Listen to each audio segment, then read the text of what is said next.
In Southeast Asia, there's a sound parents teach their children to fear. Not a scream, not footsteps. A baby crying in the middle of an empty field. Because if you hear it, she's already found you. Welcome to the Night Archive, where we dig up the ghost stories your country never exported. Tonight, a legend so embedded in Indonesian culture that mothers still won't let their daughters walk alone after dark. This is the story of the Kuntilanak.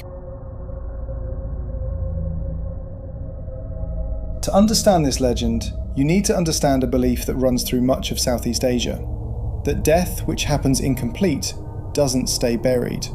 The Kuntilanak in Indonesian and Malay folklore is the spirit of a woman who died during childbirth or was murdered while pregnant.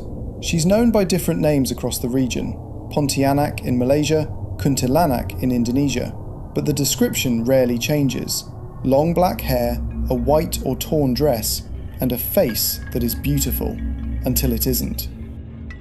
She's said to live in banana trees, which is why, in some villages, you'll still see families refuse to plant them too close to the house. In 1998, in a small village outside Yogyakarta, the name has been withheld at the family's request.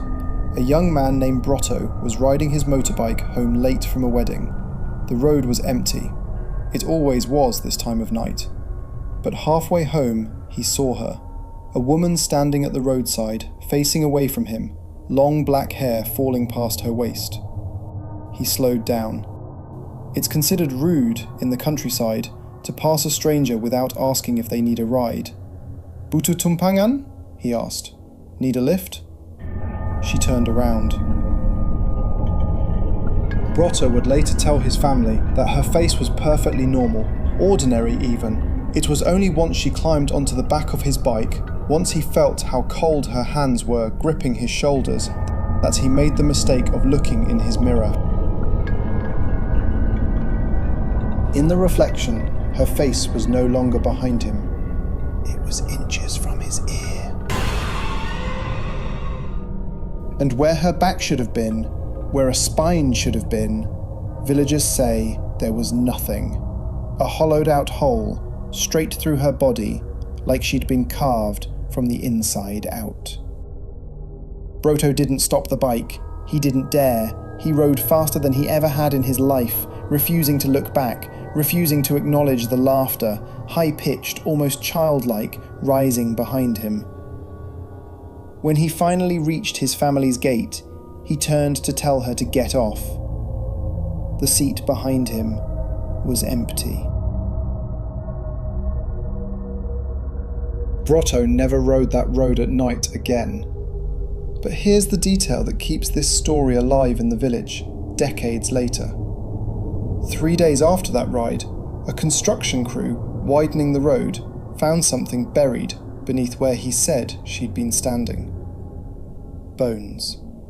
Small enough to fit in 2 hands.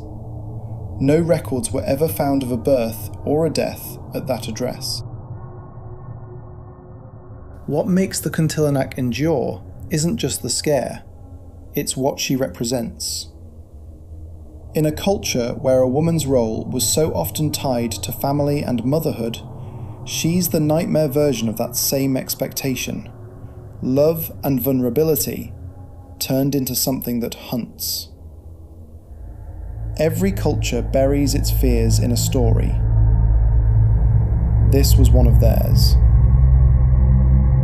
If you want to know which one we're archiving next, Japan, Scandinavia, or somewhere closer to home, let us know below. This has been the Night Archive. Don't walk home past the banana trees.